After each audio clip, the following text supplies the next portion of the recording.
here. And Larson. Top 10 most offensive games ever. Number 10. Mel Gibson's Safari, How the Mighty Have Fallen. To kick off our list, Larson and I are going all current eventsy on your asses. For those who may not know, Mad Max and Lethal Weapon megastar Mel Gibson has a new web series out this summer called Mel Goes Batshit Crazy Over the Phone. That's right, the alleged domestic abuser has been lighting up the interwebs over the past few weeks with the release of secretly recorded phone calls between Mel and his Russian spy lover, Askana Grigorieva. Which brings us to Mel Gibson's Safari. Released as a goof back in 2001, the short faux 8-bit mod finds Mel in the outback hunting elephants and shooting aborigines. Yeah, you heard that right. Wonder how Mel would react if he knew about this game. Yeesh. Jeez, Mel. Tell us how you really feel. Number 9. Battlefield 2 Al-Qaeda mod. Wait, why is Battlefield 2 on here? I've played it. It's hardly an offensive game. Right, but you're not a member of Al-Qaeda with mad programming skills. Allegedly, back in the early aughts, part of the terrorist network's recruiting strategy involved modding out copies of Battlefield 2 to make the soldiers look more like Al-Qaeda jihadists. Hell, they should have used Halo or Grand Theft Auto. I might have switched my voter registration to Taliban if they came after me with a GTA mod. You already switched it to Communist after playing Saboteur, Larson, which really made no sense at all. Fair play for Cuba! Number 8. Real fishing, angler's dream. Oh, I immediately know where this is going. Yeah, fuck this madness. Okay, Steve, how could real fishing possibly be considered offensive? Because I went fishing for the first time in my life last weekend, and this game is a blatant f***ing lie. It's a disgusting activity and not nearly as serene and calming as this game would have you believe. So I take it you didn't have a good time? Where should I start? Impaling live sardines through the eye as they wiggle and worm around?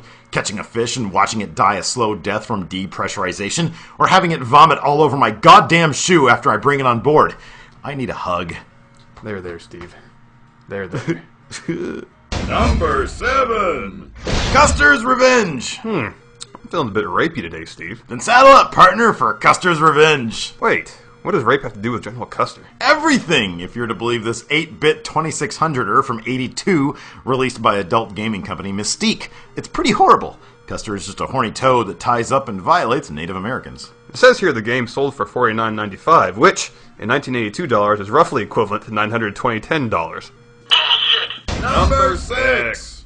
JFK Reloaded. Who hasn't wanted to walk in the footsteps of the assassin of history's most celebrated U.S. president? I don't want to do that. Well, too bad, Steve, because next up is JFK Reloaded, where gamers get to take their shot being Lee Harvey Oswald or O.H. Lee or Lee Heidel or whoever the hell killed him. I always thought it was some dude on a grassy knoll. We're through the looking glass here, Steve.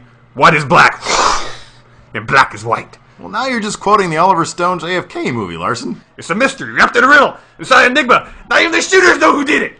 Number 5. V-Tech Rampage. Hey, I has a great idea. What's that? Let's make a game where we get to reenact the most tragic college shootings in U.S. history. Wow, that's maybe one of the douchiest, scumbaggiest things I've ever heard. I know, yet someone actually pulled that shit off.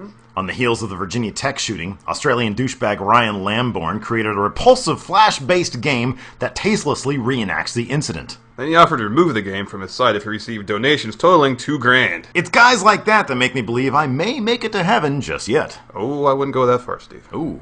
Number 4. Battle Raper. Whoa, hold on. Is this Battle Raper 1 or Battle Raper 2? Does it matter? Suppose not. So Japanese gaming company Illusion had a great idea for a new fighter game where opponents battle women not to knock them out, but to knock their clothes off. Kind of like Tekken, but at a frat party. Or Mortal Kombat and Joe Francis's Girls Gone Wild bus. Or Custer's Revenge if it were Street Fighter. Or Street Fighter with a lot more rape. Or Marvel vs. Capcom on roofies. Number 3. Rapeplay! So much rape for one top 10 list, Steve. Rounding out our rape trifecta is Rapeplay, where gamers get to drink some rape-flavored Kool-Aid as a guy who stalks and does bad things to a mother and her 2 daughters. And yes, that gurgling sound you may have heard was me puking violently in my own mouth as I said that. Wow, this makes Manhunt look like Little Big Planet. I really need to play some Little Big Planet right now. On the plus side, the dirtbags over at Illusion realized the damage their game was doing to the reputation of the video game industry over there and canned distribution of Rapeplay. So unfortunately for frat boys across the Orient, there will be no Rapeplay 2 Electric Boogaloo. Too bad for you. Number 2. Super Columbine Massacre RPG. I haven't even started talking about this game and my skin is already crawling. I have a pre-voiceover skin crawl, Larson. Come on, Steve, get it together. Alright. In April of 2005, total and utter douchebag Danny Ladon created Super Columbine Massacre RPG, allowing gamers to reenact the tragic shooting at Columbine High School in 1999. Some argue that the game's intention was to investigate why the shootings occurred, to open a dialogue about violence in video games, and to question the media's reaction to the incident. And I argue that those people are doo-doo stains on the underwear of life. Number 1! Ethnic cleansing. Seriously? Seriously, yes. This is a game. Released by a shitty neo-Nazi music label back in 2002, Ethnic Cleansing allows gamers to choose their dickhead racist of choice, Nazi or Ku Klux Klanner.